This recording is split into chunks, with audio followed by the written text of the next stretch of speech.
Hello, how's everybody doing? Okay, I had to read some of my responses that I was having um, while I was doing a live stream. The username DOVIID asked me some questions, and I wasn't able to read because, well, my I broke my glasses and I wasn't able to read what he was saying. So, so I'm going to respond to some of the questions or comments that David had. David, if you don't know, is the Jewish, or I guess, what is it, Hasidic way of saying David, David, King David. But anyway, um, he had a couple of questions and or observations that he made and comments, and so I wanted to respond to him because they're decent questions, and he's one of my viewers, so I have to like at least pay pay some respect to his comments. So what he was saying was that the Jewish population has, and it's true by the way, the R1A, maybe the R1B, the F, the Q, and then of course the J, the I, and he was saying that he was I2, I think. And I2, I believe, is Dan. He was thinking it was some other Naphtali or some other tribe, Zebulun or somebody, another tribe. But Dan is like almost the most, one of the most illegitimate tribes of Israel, if you want to look at it that way. And that's what I believe I is, that's what I am. It's like I'm almost one of the most illegitimate tribes of Israel. From a handmaid, from somebody's handmaid. That's who the tribe of Dan is. So, and we're like on the outskirts of Israel. So, like the first ones to go, astray or go away was the tribe of Dan. So, what happened is when David asked, about first he says the Y chromosome, the E haplogroup, and the E is, you know, Hamitic actually, and he mentioned the R1A and R1B, and those are Japhetic. And he mentioned the Q, and that is Japhetic. Because if you look at the genetic charts, you know, it's okay for the Jewish population to have, Y chromosomes from other nations. It's okay. So they're going to have the Q, they're going to have the E, and they're going to have the R in their population. Because, of course, you know, they did move around and they did accumulate, you know, people from different areas into their population, especially from the beginning. And I'm surprised that Dover didn't mention G. It might have just slipped his mind about the G, especially the G2. The G2 is the Aramean population, I believe, and that is a significant percentage of the Jewish population are descendants of Aram, the Arameans, which were located almost in between Judah and Israel, or basically right in between the two of them. And as they were like, having, fights or whatever between themselves, there was the Arameans in between them, either taking one side or the other. And so they became part of the Jewish population. But also the G2 especially, well, that is the Arameans. But the one he mentioned was the F, which would be probably the Lydians, as far as I can tell. So he mentioned the F, he mentioned the Q, which is the Medes, the Madai, which could be a part of the Jewish population for another reason. It could be like um, a return of the Q from the Americas in the time of the Phoenicians when they went to America and came back with a QY chromosome, became part of the Jewish population in the days of King Solomon, which has to be verified, and it'll be easily verified as to which, you know, QY chromosome branch it is, whether it's the branch from Europe, the branch from the area of the Medes, or the branch from America would be easily identified. But we already know that the X2A mitochondrial DNA is both in Israel, the land of Israel, and the land of the copper mines in America. So go figure. But anyways, I just wanted to recognize David in his comments, that because he was saying that the Jewish population consists of the R, the E, the Q, and he might have slipped his mind about the G, and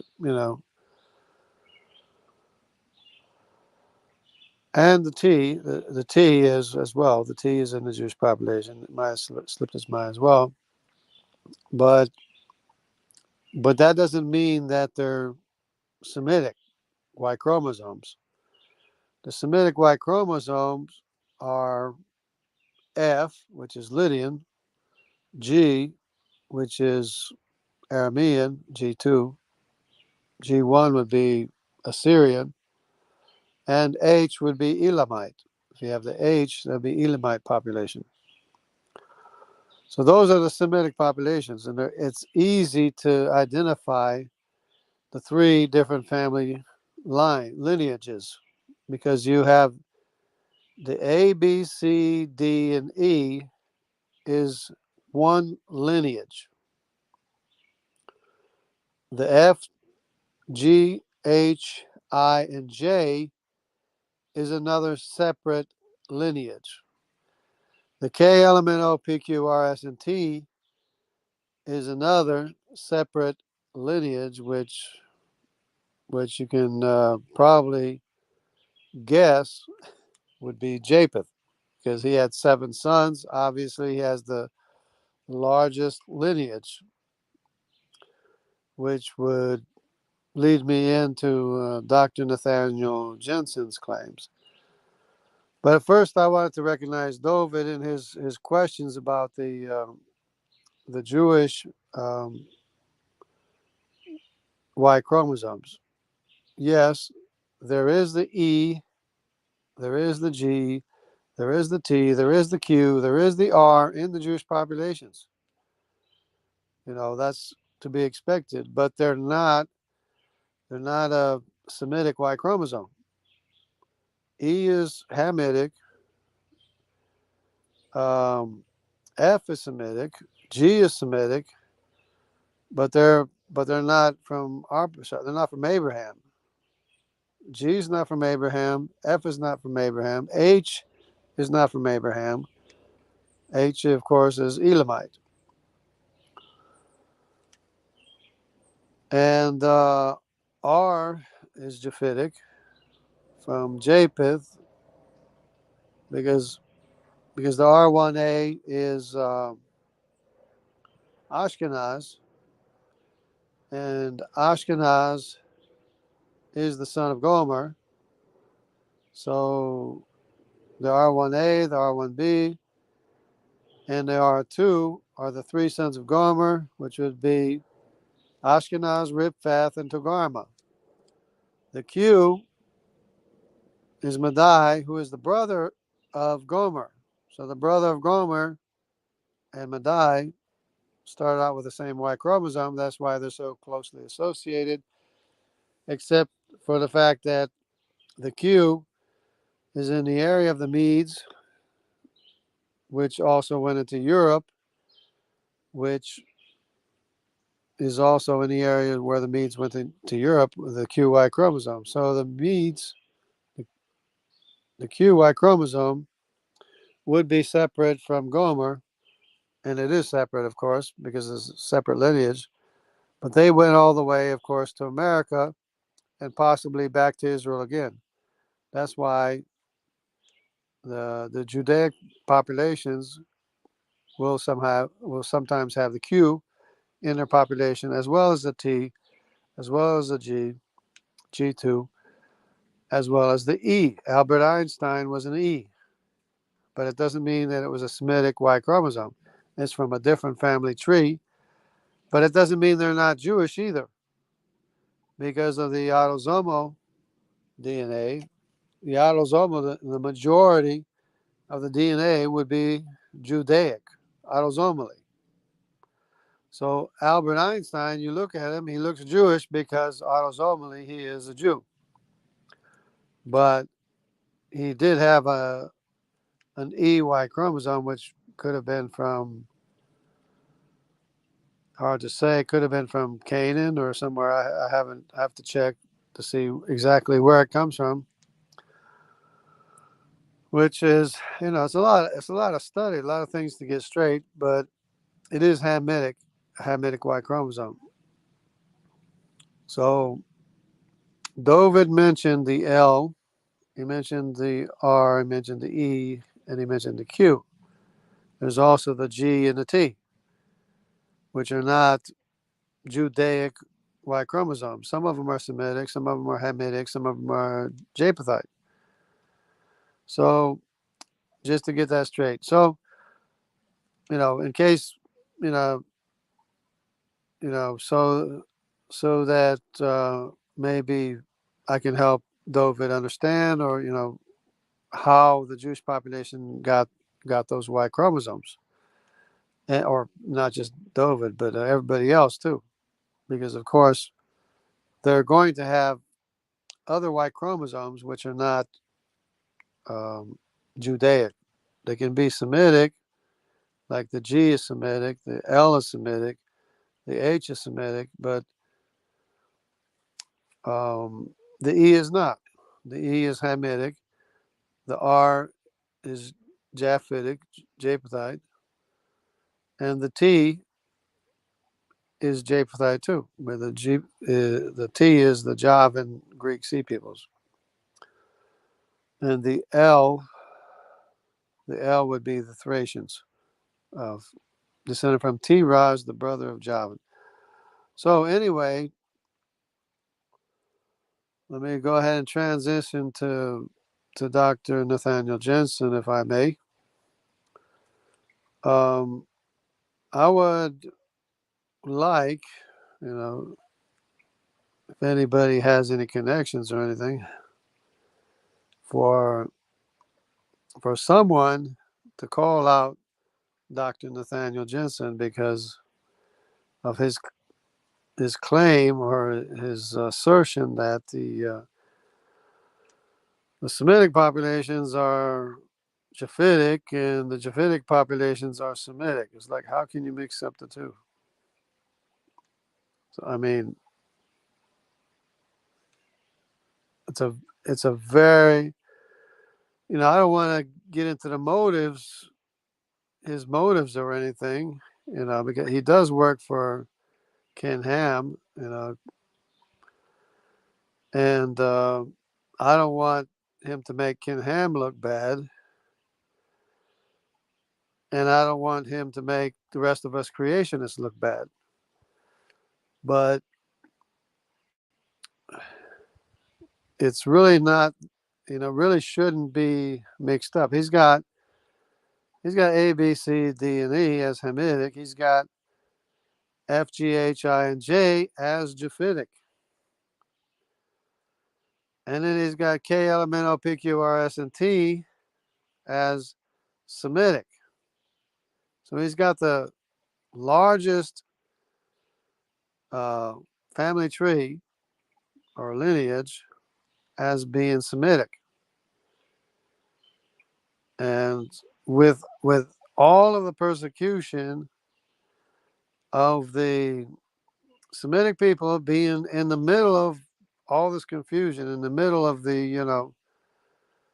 you must have played, king on a mountain when you're a kid, see who's king on a mountain, try to push each other off of the mountain. That's what Mount Zion is. Mount Zion is king on a mountain. And the Lord God Jehovah declares himself to be king on the mountain. And everybody else is trying to push him off the mountain. So you have the Semitic descendants of Shem, which some would argue that Shem is Melchizedek, and that Abraham studied under Melchizedek as when he was king of Salem, and that's where Abraham learned the fear of the Lord and to walk in the ways of God was from Shem. Some people would argue, but I only heard that from directly from a Jewish person who said, yeah, Melchizedek is Shem. But anyways, which kind of makes sense. But anyways, God declared Zion as his mountain, and it's in the middle of all ancient civilizations. It's in the middle of all the confusion, all of the wars, everything. It's in the middle. It's the middle of, you want to travel somewhere, you basically have to go through Israel to get there, or, close by. If not that, it would be Anatolia. Anatolia, of course, would be the same kind of thing. But it was Israel, it was, Mount Zion, that God chose to be his own place. So you have the people of God living in Israel in the middle of all these battles and everything, and you're going to try to tell me that the Japhethites somehow displaced the Semitic people, that which would be Elamites, Arameans, Lydians, and the descendants of Abraham. You're going to say that they were all displaced, and including the Arabs, Arabic people. You're going to say that they were all displaced and pushed somehow into Asia, and somehow they became the largest, lineage, the largest population in the world. So how can the Semitic people be the largest population in the world, you know, displaced from the Middle East where they were, and somehow the Japhethites, who are the largest population in the world, somehow got totally displaced from Eurasia and were confined into the Middle East somehow and became, you know, a smaller population. It doesn't make any sense. It's totally nonsensical. So if you have any pull, if you have any common sense, please uh, help me. Help me to call out Dr. Nathaniel Jeanson, who switched the Semitic people with the Japhethites, you know, and which is totally nonsensical. What is he trying to make us look bad? Is he trying to make us look like, you know, you know, people who can't even look at the facts or anything? Like, come on. It's like Japheth had 7 sons. We know who they are. They're Gog, Magog. I mean, not Gog, Magog. Magog, Meshach, and Tubal. They're Javan, Tiraz, and Gomer. 7 sons. And we know who they are. We know where they went. Gomer went into Europe. Riphath went into southern Europe. Ashkenaz went into northern Europe. And Togarmah would be the R2 in like Central Asia. That's Gomer. And we know Meshach went north. You know, you've heard Meshach, Moscow, Meshach, and all that. Meshach is the NY chromosome, went north. They're all the way up in Siberia. Hello, Kevin Colvin. It'd be nice if Dr. Jeanson would debate me. Well, I'm not up there as far as debate goes. You know, people try to avoid me like a plague, but but I wouldn't mind. I mean, I would talk to. I'd be flattered, to talk to him and stuff. But yeah, and then Magog. Where did Magog go? What happened to Magog? The Bible. Magog is like the main person when it says Gog, Magog, Meshach, and Tubal, which is the first mentioned. The first name mentioned is Magog. So that would be the first name of importance would be Magog, and the largest population in the world as far as the Y chromosome is concerned, the chromosome lineage is the O Y chromosome, which is the Asian Y chromosome, which is China, Korea, all of Asia, all the way through, you know, southern Asia and the Pacific Islands, even.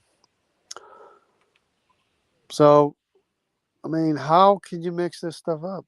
How can you how can you say T is the Judaic Y chromosome? How can you do that? See, the Jewish people have like 2 or 3% of the TY chromosome in their population, if that. And David had a lot of sons. Solomon had a lot of sons, male sons, who in turn had a lot of descendants. They call it the House of David. Just like there was a house of Nimrod with a CY chromosome, went all the way through Mongolia, all the way to Australia, all the way to the Pacific Islands, all the way to the Americas with a Nadeni. Hello, David. How are you doing, brother? So the same way there was a house of Nimrod, there was a house of David. Well, of course, the house of David is called the house of David because it was comparable to the house of Nimrod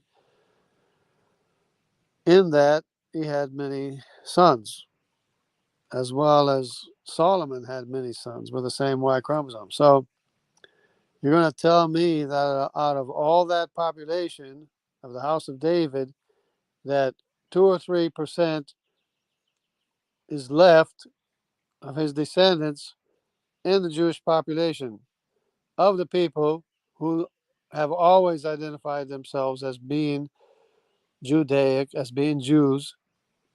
You're going to tell me there's only 2 or 3% of the descendants of David left, or Judah, or Abraham, and it's not even considering the all of the descendants of Abraham, which includes the Arabic populations, which is all J1. Not to mention the Kohanim, the Kohen modal haplogroup, which is J1. Judaic is J2. Levi is J1. It's not complicated, Dr. Jeanson. Please stop making us creationists and Ken Ham look so bad. Please, I beg you. Please, please reconsider. And for the rest of us, please let's call out Dr. Nathaniel Jeanson, and please let's come to reason.